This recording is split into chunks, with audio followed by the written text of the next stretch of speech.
Hey guys, it's Ginny Silver, and today I want to update you on the progress that I have had, or lack thereof, with communicating directly with the EDD. If you saw a video that I created last week, I was excited because the EDD actually began responding to my email requests. I have tried to reach out to them, to contact them, to try to get answers out of them. I didn't actually expect the EDD to answer all of the questions that I sent over, but I did expect some sort of reply. The video isn't going to be the most helpful. This is not a video that's going to provide you information or get you pushed from pending to paid, but I know that many of you like seeing the work that I do behind the scenes to try to advocate for you, to try to get answers for you. Now, an EDD media department representative reached out to me over the phone, and I asked him if I could follow up via email because I wanted to have a paper trail.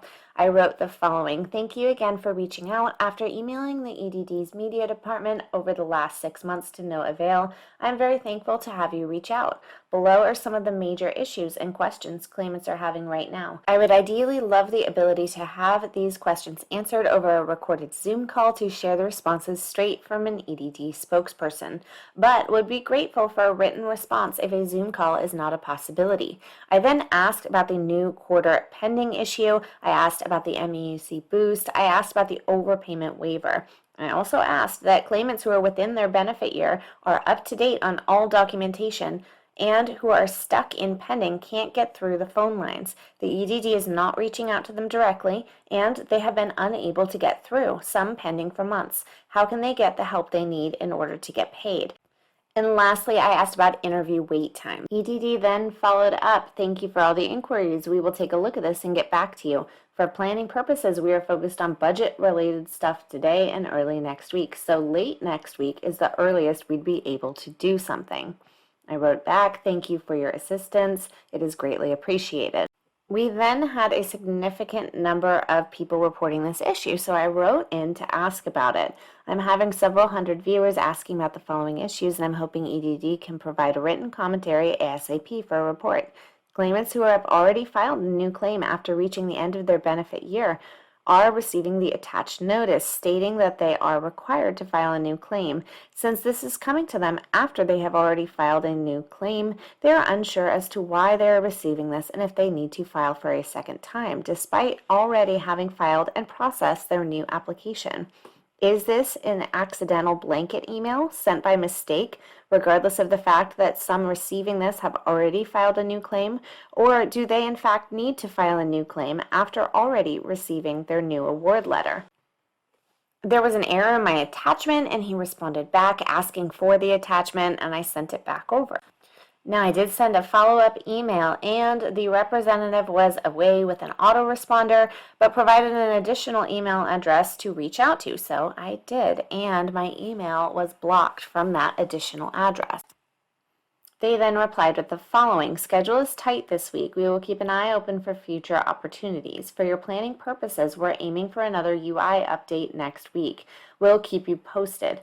Wanted to make sure you're getting our news releases. Also wanted to say that we appreciated getting the info from you on frequent questions, trending issues that you are seeing with claimants." I then replied, "Yes, I access the news releases and check there daily. Please provide a written response to these questions. These issues aren't addressed anywhere on your site nor in press releases. If you're unable to provide answers via email, please let me know why, since there is no information available on these topics anywhere and they are very important issues to a vast number of claimants." And when I didn't hear back 2 days later, I decided to follow up one last time. Is there a reason why a written response to these questions is not available? Thank you for your assistance if you're able to provide any. Now, you guys, I'm doing a part 2 included in this video because a day later, after I filmed the first portion of this video, the EDD replied to me. Now, I greatly appreciate their reply, but unfortunately it doesn't provide any additional information on these questions. The representative wrote back to me, "Nothing personal. The first question I asked, to remind you, is the new quarter pending issue for individuals who are stuck in pending at the start of each new quarter. They aren't told that they're going to have to call in and get pushed from pending to paid during this new quarter review." He answered, "I haven't been able to nail anything down or identify this issue, but folks are looking into it." Now, the second and third questions that I asked surround the MEUC boost, when it will be put into action, and the overpayment waiver. I cited the Department of Labor's most recent set of guidance and asked which option they would be choosing from the options that the Department of Labor set forth and when it will be available to claimants. He wrote back, regarding numbers 2 and 3, there are no updates at this time, and I'll be sure to keep you in the loop when there are. Questions number 4 and 5 that I asked included for individuals who are within their benefit year, who have everything up to date, who have no problems on their claim, but yet are stuck in pending and can't get through the phone lines in order to get it cleared. What can they do?